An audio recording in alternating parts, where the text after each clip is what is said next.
이제 그 설명을 계속 이어서 할게. 우리가 분쟁이 있으면 저번 때 ADR적인 처리도 이야기했는데 소송을 하는 게 이제 우리가 배우려는 여기 주 내용이죠. 그러면 처음에 소장을 통해서 소를 제기해야 돼요. 근데 민사소법 조문은 1조부터 쭉 이렇게 절차가 가지런하게 보기 좋게 있는 게 아니라 민법처럼 판듯한 식이라고 해서 총론적인 조문이 배치되어 있고 2부에 가서 이제 소장을 제출한다. 뭐 248조부터 조문이 또 이제 약간 절차적으로 배치되어 있어요. 여러분이 조문을 찾아보면 248조가 2부에서 첫 조문으로 이제 2부가 아니라 2편이네요. 2편에서 1편이라는 총론을 두고 2편에서 이제 1심의 소송 절차 전개를 시키는데 248조의 소제기의 방식으로 원칙적으로 소장이라는 서면을 낸다.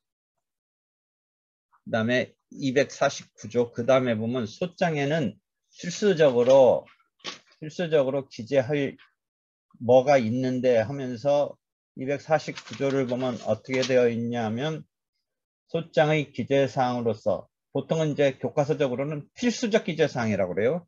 반드시 소장에는 당사자와 법정 대리인 청구 취지와 원인을 적어야 한다. 이렇게 되어 있어요. 이렇게 소장에는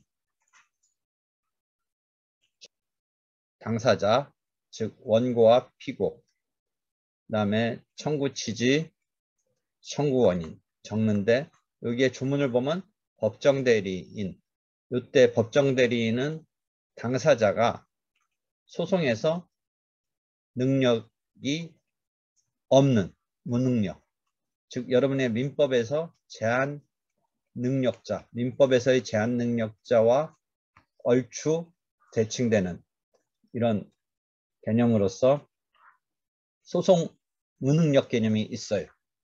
그래서 독자적으로 유효하게 소송행위를 펼칠 수 없는, 예컨대 미성년자가 민법상 제한 능력 무능력자인데 소송에서도 소송 무능력자가 돼서 그때는 독자적으로 소송행위를 유효하게 펼칠 수 없으니까 법정 대리인, 친권자, 즉 친권자가, 그래서 그 교재 1-4 소장의 필수적 기재사항 1-5 옆번호예요. 당사자와 법정 대리인. 넘어가서 보면 당사자 기재례에 보면 미성년자이므로 법정 대리인을 반드시 기재해야 된다. 이렇게 되어 있는 그림을 볼 수 있어요.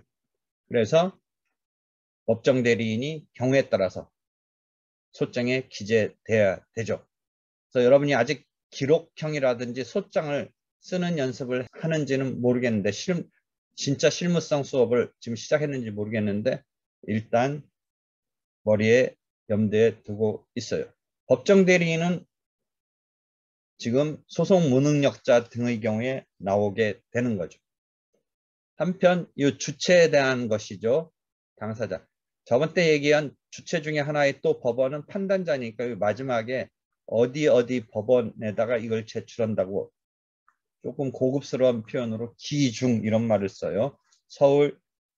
서울중앙지방법원 기중 이렇게 쓰는데 여기에서는 주체 중에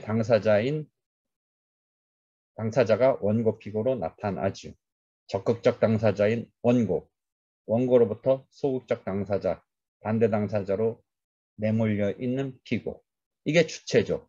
그 다음에 여기 객체, 소송의 객체라고 할 수 있는 대상이라고 할 수 있는 게 소장에 표현돼요. 청구 취지와 청구 원인으로. 어감 느낌 알겠죠? 청구 취지가 오히려 결론적인 이야기고 청구 원인은 그 결론에 이르게 된 이유를 쭉 쓰는 것이죠. 그러니까 이런 소장에는 결과적으로 뭐가 담겨야 된다? 249조가 얘기하는 당사자, 경우에 따라서 법정 대리인, 그 다음에 청구 취지와 청구 원인의 기재가 필요하다. 라고 되어 있는데 249조 1항에 그렇게 되어 있는데 그 말은 다른 표현으로 말한다면 내가 법원에 내 문제를 내 분쟁을 해결해 주십시오가 원고가 내는 주십사하고 내는 요 소장에 필요 최소한의 정보로서 누가 누구에게 무엇을 무엇 때문에 라고 하는 게 적혀야 된다. 다시 보세요. 필요 최소한의 정보로서 누가 즉 원고가 누구에게 피고에게 무엇을 청구 취지로서 결론을 무엇 때문에 청구 원인을 적어야 첫 스타트가 시작될 수 있는 거 아닌가 이렇게 이해하는 거예요. 그래서 그것을 서면에 담아서 소장이라는 서면 이것도 예외는 있어요. 소액 사건이라고 해서 소송 목적의 값, 소가 모든 사건은 아닌데 금전, 대체물 등의 경우에 있어서 3천만 원을 기준으로 해서 소액 사건을 좀 더 간이 편리하게 해주기 위해서 그 경우에는 소장이라는 서면 말고 구술로도 할 수 있도록은 하고 있지만 뭐 대부분은 소장을 서면을 제출하죠. 그래서 소액 사건이라고 해서는 소가가 금전, 대체물 이런 거. 그러니까 이전 등기 사건은 설사 이전 등기 목적물이 2천만 원짜리라도 소액 사건이라고 부르지 않아요. 나중에 이제 자세히 보게 될 텐데 일단 금전적인 청구에서 2천만 원 빌려줬다 못 받는다든지 했을 때 그것이 소액 사건에 해당해서 절차적인 어떤 특례가 소액 사건 심판법에 마련되어 있어요. 그 경우는 서면으로 내지 않아도 되긴 하지만 그 경우에도 서면으로 낸다. 이러한 소장을 제출한다라는 것이죠. 그래서 이제 그 옆에면 옆번호 1-5에 옆면에 소장 그림을 보세요. 소장 그림. 쭉 보면 원고가 있고 피고가 있고 그 다음에 이 경우는 대여금 청구에 속라고 사건을 표시하죠. 예를 들어 손해배상이라든지 예를 들어 매매대금이라든지 이런 식으로 사건의 어떤 종류를 적고 아직 사건 번호는 없어요. 소장에는 사건 번호가 나올 수가 없는 게 이게 접수되고 나서 나중에 법원에 의해서 사건 번호가 부여되니까 소장에는 사건 번호가 없어요. 그 다음 서면인 피고로부터 제출되는 답변서에는 이제 사건 번호를 해서 이런 사건의 답변서입니다라고 하지만 아직 소장에는 접수 전에는 접수 그 이후에 이제 사건 번호가 부여되는 거죠. 그런 상태에서 원고 피고 사건의 종류가 사건명이 적히고 그다음에 청구 취지 1번이 피고가 뭔가 청구 원인을 밑에 내려가서 보면 대여금 청구인데 못 받고 있으니까 2억 5천만 원에 대해서 2015년 1월 1일부터 1월이 아니라 11월 1일부터네요. 그러니까 밑에 쭉 보니까 대여 변제기가 2015년 10월 31일이니까 변제기 다음 날인 2015년 11월 1일부터는 이게 원래 당사자끼리 이자 약정을 안 한 것인 사건인데 그렇더라도 변제기 이후에는 민사로서 연 5%의 법정 이율이 붙는 거이기 때문에 2015년 1월 1일부터 쭉 5%의 법정 이율이 붙는데 여기 보면 이 사건 소장 부본 송달일까지는 그렇게 하는데 그 다음 날부터 이 원고가 그 다음 날부터 소장 부본 송달일은 아직 특정을 못해요. 왜? 이 소장이 제출돼서 법원이 심사해서 피고에게 부본이 송달되는 부본이란 말은 이제 실제 쓰는데 조금 어딘가 얘기해 줬을지 모르지만 과거에는 이제 이 프린트 복사기 이런 거 생각하지 않으면 원본이 있고 누군가가 손으로 써야 되잖아요. 그런 개념을 이해해야 되는데 요새는 그냥 프린트해서 프린트 아웃 시키면 뭐 첫 번째 나온 게 원본이라고 볼 수 있고 두 번째 나온 게 부본이라고 볼 수 있는데 피고 수만큼 법원이 그걸 복사 내지는 해서 보내는 게 아니라 원고가 피고 수만큼의 소장 부본을 제출해 놔야 돼요. 같이 내야 돼요. 그것이 심사를 통과하면 송달이 되는데 그것을 특별히 소장 부본을 송달한다 이렇게 표현이 나오는 거죠. 부본 표현 안 나올 때도 있는데 보통은 소장 부본이라고 하면 원래 거에 대한 부본을 이미 제출해 놨죠. 한부를. 그걸 송달하는데 그 다음 날부터 송달받은 이제 다음 날부터는 어떻다? 소송 촉진후에서 저번 때 질문에서 말했듯이 함부로 이제는 다투지 마라. 이때부터는 어떻다? 소송 촉진 등에 관한 특례법상 지금 기준으로 연 12%, 그 전에 뭐 15%, 20%, 25% 그랬었는데 지금 현재는 시중금리에 비해서 너무 높았었는데 어느 정도 많이 낮춰서 연 12%의 각 비율로 의한, 이건 참 일반 사람은 이해할 수 없는 표현인데 왜 각이에요? 여기에 쭉 보면 문장은 비율로, 비율이 앞에 뭐예요? 민사 법정이율 연 5%가 한번 나왔고 지금 연 12% 나왔으니까 그걸 여기에도 걸리고 여기에도 걸린다는 표현으로 각 이란 말이 나오고 비율로 계산한 돈을 지급하라 라고 이게 핵심적인 원고의 청구 취지죠. 두 번째는 이제 좀 조금씩 얘기할 텐데 원고 입장에서는 재판은 비용이 있는 유상 재판이 유상이죠. 여러분이 헌법재판은 무상인데 그 다음에 형사재판은 이제 검사가 피해자를 대신해서 기소하고 이런 건데 민사는 기본적으로 사적인 재산에 대한 분쟁이니까 유상이에요. 유상. 분쟁을 해결하는 것도. 그런데 이제 이것을 결과적으로 원고 입장에서 보면 피고 너 때문에 소송하는 거니까 소송 비용은 원고 입장에서 피고가 부담한다라고 이런 판결을 해달라라고 청구 취지 2항에 있는 거고 그 다음에 청구 취지 3항은 조금 이제 처음부터 설명하기는 어려운데 이러한 판결이 확정돼서 내가 이겼으면 집행을 이제 이겨서 이긴 내용대로 피고가 이제 순수히 싸우다가 결론이 법원이 판결로 해줬으니까 그때로 순수히 주면 되는데 그 내용대로 이행을 하면 되는데 그때 단계에서 이행이 제대로 안 된다면 강제 집행을 해야 하는 이런 상황에 대해서 확정되기 전이라도 즉 1심 재판의 상황 1심에 대해서 항소를 하면 2심이 열리고 상고를 하면 3심이 열리니까 만약에 계속 다투겠다면 확정이 아직 안 되는 건데 여기서 재산권적인 청구는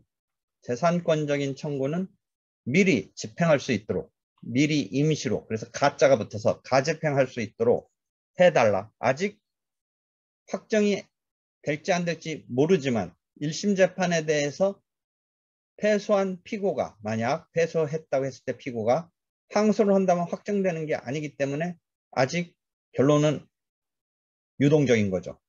그런데 하여튼 어찌 될지는 모르지만 1심 재판부 나름대로 원고가 이긴 금원을 지급하라라고 내린 판결에 대해서 1심 재판만으로라도 집행할 수 있도록 집행할 수 있도록 허용해달라는 판결을 구한다라는 게 청구 취지에 있는 거예요. 그 다음에 청구 원인의 그 취지에 이르기까지의 어떤 이유가 있는 거고 그 다음에 증거 방법으로서 돈 빌려가고 빌려오고 한 차용금 증서가 있고 그 밑에 축감은 첨부 서류 중에 소장 부본 한 통이 있잖아요. 첨부 서류 보면 소장 부본 한 통이 있는데 그게 피고에게 송달하기 위해서 하나 붙이는 거다라는 것이죠. 그 다음에 쭉 내려와서 원고가 기명날인 또는 서명을 하고 여기서는 서울 동부지방법원이 관할법원으로서 피고가 지금 송파구에 살기 때문에 위에 가서 주소 보면 아마 피고의 보통 재판적 조금 용어 어려워요. 보통 재판적 피고 주소지에 해당하는 그 관할 법원인 서울 동부지방법원에 소장을 제출하면서 기중이라는 조금 고급스러운 이런 표현을 쓰고 있네요. 그럼 이 이야기를 왜 하느냐? 여기서 아까 소장 부분 송달일까지는 민사로 붙여요. 만약에 여기서 어떻게 하냐면 처분권주의라는 개념이 나와서 원고가 소장에서 요청하는 금액을 넘어서는 법원이 판결을 해주지 않아요. 그걸 처분권주의라고 그래요. 원고가 신청한 범위를 넘어서는 안 해줘요. 그러니까 원고가 지금 신청을 한 거예요.